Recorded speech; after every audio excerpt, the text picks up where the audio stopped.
we expect these ups and downs. Just because you learn something once or you were successful at doing something once doesn't mean you've then got it like locked in, nailed down forever.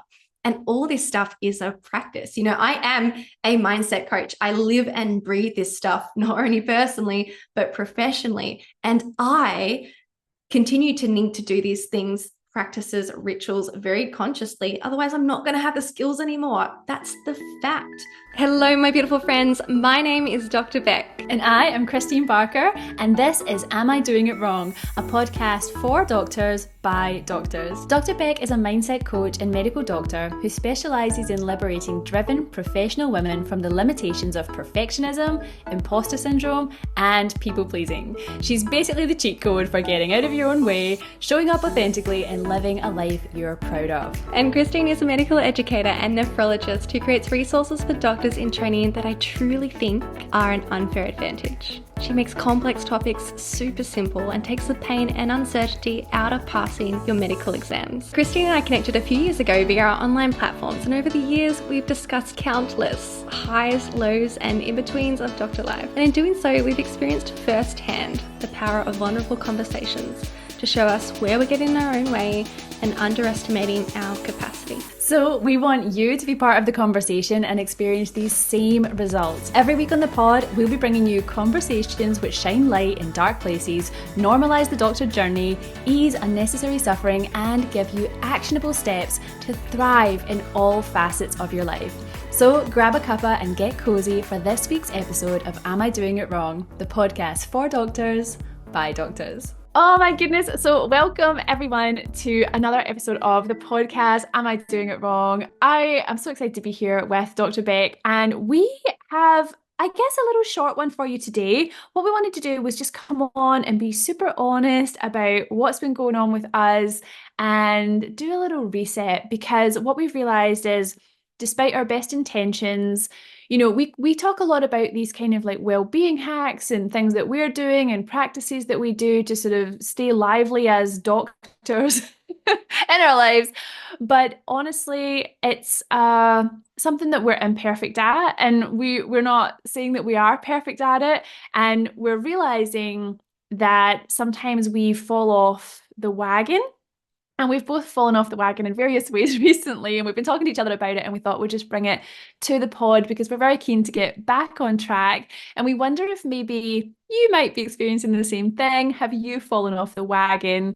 And is there, could you reset yourself for the win? So Becc, I'm super keen to hear, how has this been showing up for you lately? Yeah, firstly, can I just echo what you're saying here? This was completely life-changing for all of my wellness efforts in my life. And it started with exercise and eating healthfully. And when I believed that I needed to be 100% consistent to, I think, A, achieve wellness, but then also B, think of myself as a disciplined person. I think a part of the problem was I held consistency at such a, on such a pedestal, or not even that. Consistency seemed like such a basic discipline human thing to do. And so when I wasn't perfectly consistent, I would come down on myself so hard. Like I would attack my own identity and be like, how lazy are you? How undisciplined are you to not even do such simple things consistently? And it was only once I changed my mindset around those things with both healthy eating and exercising, going to the gym, that I really started to be consistent. So it's the same thing with these wellness practices more broadly. I do not try to be perfectly consistent anymore. I try to be consistent in the sense that I do things more often than not. And I do things to the point that it gives me the desired effect. I allow life to happen because, maintaining perfect wellness routines really isn't my top priority. I have other priorities in my life, and I allow them to take priority and take my resources when they need them to as well.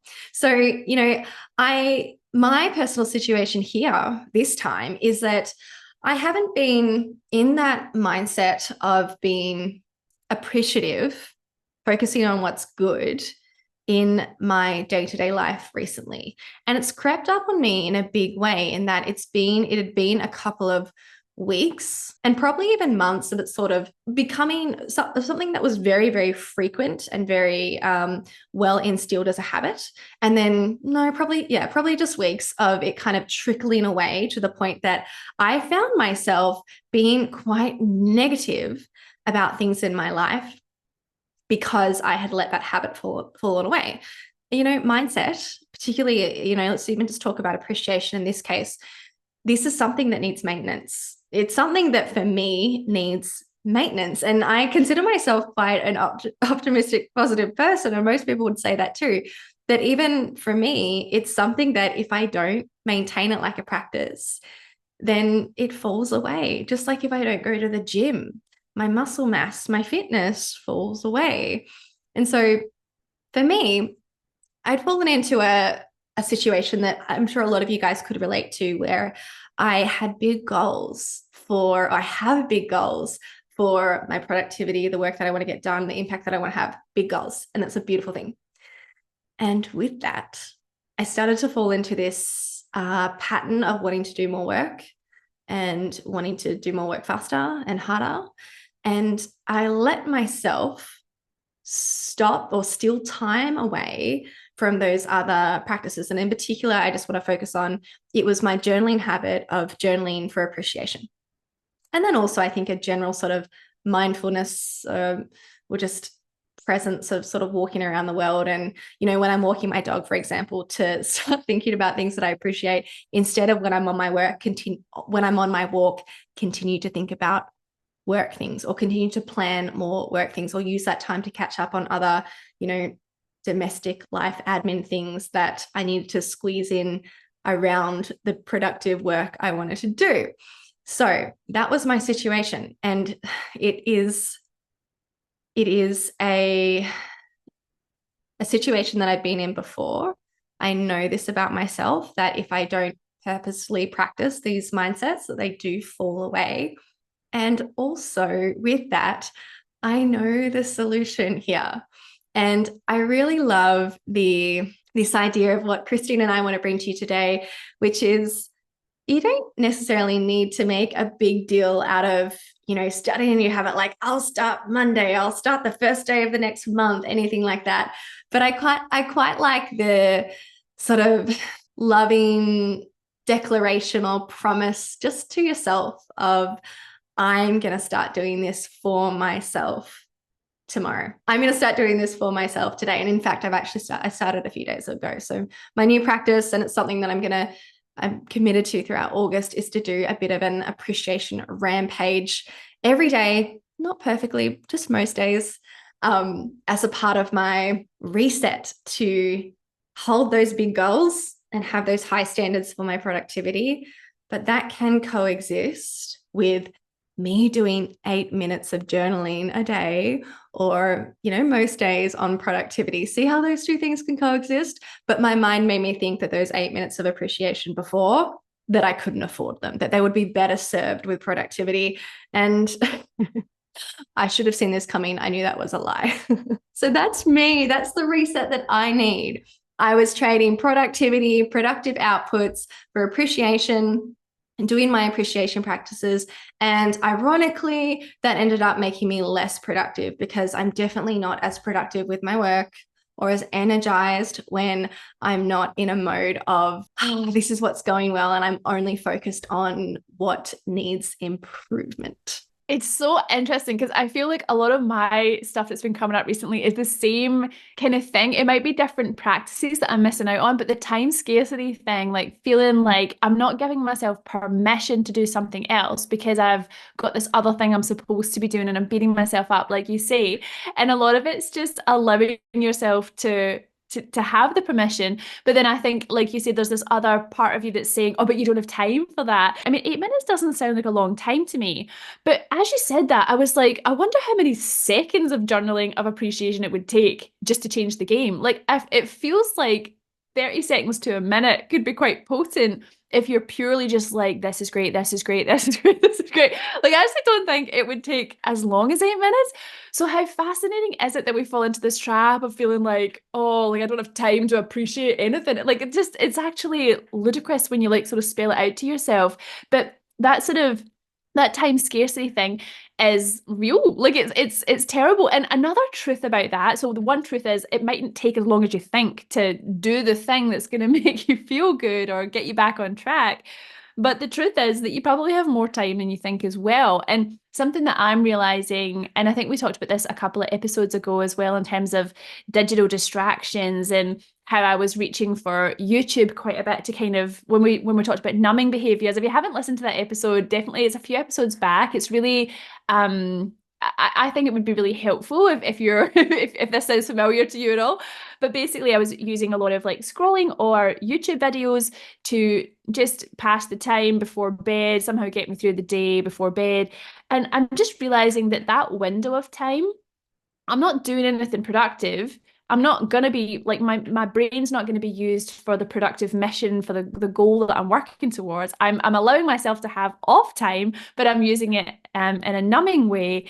It's serving me in no way. What if I just swapped that time for something else? Like it's so easy and it's right there in front of me, but it's almost like I haven't been able to see it for what it is. And even though I'm saying this to you, I know that there's a high risk that I've just said that, and tonight I'll be like, oh, it's YouTube it again. Like, so I don't know what's happening with that, but yeah, that's where I'm sort of at. So understanding that I probably have more time than I think I do, and a conscious effort to sort of say, right, well, I'm going to use that time differently, and I'm kind of working out how I can sort of entice myself over to the happy place, like interrupt my behavior. Yeah, so that's where I'm at. I love that. And I think a part of this episode and why we want to offer it to you is because I'm sure a lot of you guys listening know this. You know this stuff already. You know, like Kristeen intellectually knows that the net benefit of YouTube at night is lower than these conscious practices. But there's something to be said about us just, again, stopping and doing this reset and making new decisions, remembering almost. It's bringing these things to our conscious awareness and making a new decision. It doesn't matter if you've learned it before. It doesn't matter if you've done it before. It doesn't matter if you have been successful in being consistent in this stuff before. I think it's a bit of a fallacy to say, well, I've gone backwards, because the reason that Kristeen and I are bringing you this reset episode, and we'd like to probably bring it to you guys as a regular thing, to emphasize the point that we expect these ups and downs. Just because you learn something once or you were successful at doing something once doesn't mean you've then got it like locked in, nailed down forever. And all this stuff is a practice. I am a mindset coach. I live and breathe this stuff, not only personally, but professionally. And I continue to need to do these things, practices, rituals very consciously. Otherwise, I'm not going to have the skills anymore. That's the fact. I fully expect for the rest of my life, I'm going to need to consciously practice this. Hopefully, a lot of it, when I do enough reps, just like at the gym, you do enough reps and it gets shifted down into those little ganglia circuits and it just comes naturally. You don't even have to think, it's your default. Yes. But that's never going to happen in its entirety. I'm never going to get to a point when I've gone to the gym enough times that my muscles just have that memory of, we're gonna now sustain this level of muscle mass and power for the rest of your life. And you never have to go and do a bicep curl ever again, because we've just locked in, nailed, solidified this neural circuit and this muscle structure now. Done. That's not how your body works. It's not how your brain works either. And you need your body and your brain to all be working together in certain specific ways for you to maintain that level of feeling the vitality and the happiness. So yeah, just like use this episode too as a chance to be like, it's okay that I've forgotten. It's okay that I need to remind myself. It's okay that, I didn't consciously see the thought. I talk about thoughts all the time, but it's more just like, how's my mind perceiving the world? My mind was thinking back then, this 8 minutes would be better spent doing some productive work. Clearly that thought was somewhere in my mind. My mind was like, this is a good decision. Let's use this time to do more work or get straight to work or whatever. I have to see that thought first, to be able to say, wait a minute, that doesn't make sense. And honestly, before I came on and spoke out that, you know, my journaling practice is only 8 minutes, and Kristeen, you're right, I could actually do it in 1 minute. It's only when I speak out loud, I'm trading a 2-minute exercise that would totally change my energy for 2 minutes of more productive work. The net benefit of those two, they're not even comparable. This, you know, spending those 2 minutes doing that one activity that's really focused on giving me what I need, that's life changing. That will change my day, let alone if I do it on repeat, versus 2 more minutes of productive work. But again, until you bring like how your mind is perceiving the world and making decisions up, you can't see how silly it is until you get it out there in the open sometimes. So just be willing to see yourself making what aren't great decisions for yourself. And please, with this episode, guys, our whole goal is to say everybody needs a reset sometimes, and B, therefore with that, nothing's going wrong. You do not need to beat yourself up. Just come reset with us. That's it. Yeah, it's so funny you say that, actually, because as you were saying that, I was writing down, yes, be curious about your own behavior and be honest about yourself. And as you were saying that, there was literally an example from this morning where I was having, I guess my point is being curious about yourself and being kind to yourself, kind of watching yourself like an outsider, like rather than spiraling, which you were talking about earlier, rather than giving yourself the negative narrative, which is only going to make you feel bad. It's not going to help you. But I was laughing about how this morning I was doing like this is how boring it was. I was doing a journal clubby type thing. So of course I had to have a lot of discipline to sit there. And then I set a timer and I was like, right, after this timer, I get to go, I do 5 minutes of whatever I want. So of course, 5 minutes of whatever I want turned into, oh, I really like this candle. Oh, maybe I could make my own candles. Oh, now I'm on Temu, Googling things to make candles. Oh, but then there's this other candle thing over here. 45 minutes later, I have not purchased a candle because I realized, what are you doing? Get back to the journal club situation, Kristeen. But I was laughing because I did approach it with a curiosity, and I was like, well, it was clear that I was procrastinating. I'm really not living my best life at this journal club. Like, clearly there was like a few things that led me there. And now I just need to forgive myself for 45 minutes of my life being lost to a hobby I don't have, and then move back to what I was doing. But I remember, you know, other versions of myself where that would have just derailed me, and I would have thought, well, I might as well just give up. That's it. I'm not at my desk anymore, or I'll just do something else to sabotage myself for the day. But I feel like it's okay to be like, oh, okay, well, that wasn't ideal. We'll just wipe that 45 minutes. We're going to go back and do what we intended to do. So I think there's a way to, like what you're really saying in a reset scenario is you're kind of just taking stock of things. But that thing you said about being honest about yourself and the behaviors you're doing and the ways in which you're getting in your own way, it really does take a bit of introspection, laugh with yourself, and then forgive yourself and move on. Honest and humid. Be honest and humid with yourself. It's just so human, isn't it? It is so human for your brain to just be like, ooh, that seems like that'd be funner, better, less uncomfortable over there. Yes, please. That was me. Like that, my brain's just like, I mean, all of us as doctors, we're so conditioned to like be productive, achieve, produce outcomes. And, you know, my brain was just like, I'm going to feel better about myself. I'm going to be happier with myself. I'm going to be nicer to myself once I've done all these productive things, once I've achieved these things. That's what it's doing. It's like, it's just all the old typical stuff. I've seen it before, but the difference is, you know, are you just unconsciously letting that stuff roll on? Are you believing it? Are you obeying it? And it doesn't, yeah, it's like, I didn't go backwards. I just didn't see the thoughts. I didn't see that old conditioning. I didn't see my brain trying to help me escape from my academic side of my clinical job to go and start a candle store. Although the candles could be really useful for our hypnosis studio. This could be good. Yeah, let's just keep that little, keep that escape opportunity over there. I'll be back on Temu before you know it, finishing my purchase. I think we keep everything in the cart anyway, so you know, future me will probably end up back there. I'll keep you updated, Becc. Well, guys, we really hope you enjoyed this reset episode. I only wish that somebody earlier in my just journey with being a human in life was able to give me this idea of like consistency is just, I guess some people are really strictly consistent and they love and enjoy that. I think that's a very small proportion of the population though. And it's great if you have a passion and it's something that you really thrive on. I've definitely been in those phases of my life where I really celebrated myself and I was really stoked with, the challenge of consistency and achieving it.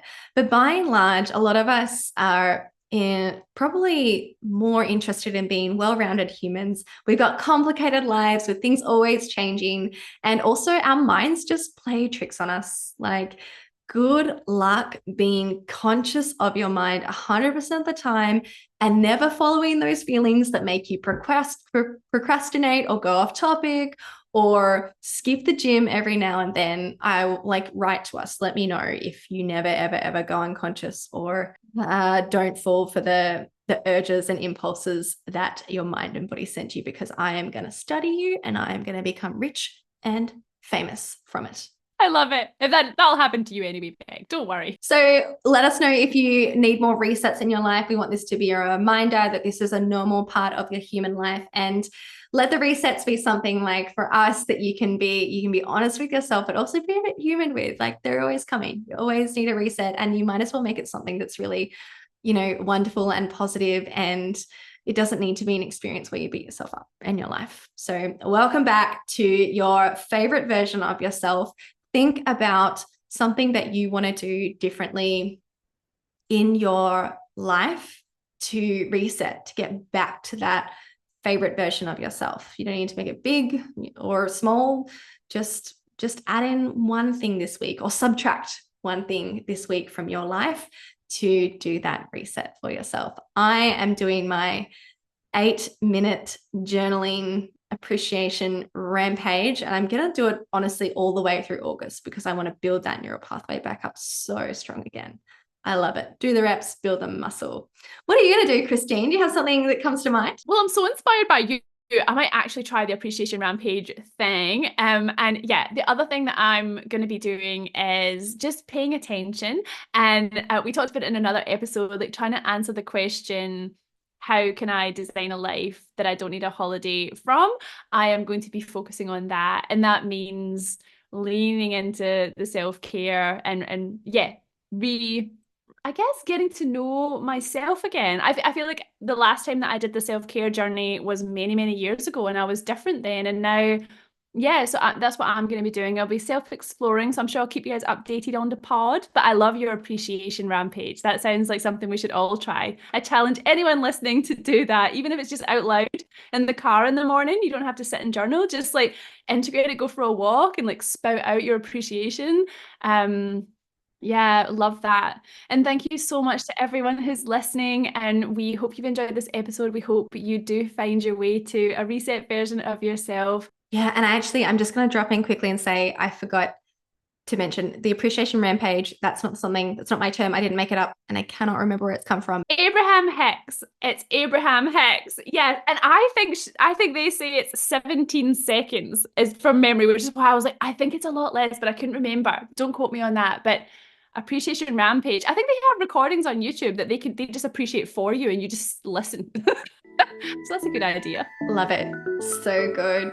So good. All right, guys, good luck. See you soon. Bye. I've been waiting all my life for something. I've been down the darkest roads and up in the clouds, but I've always felt that something's missing. That was until I found you right there.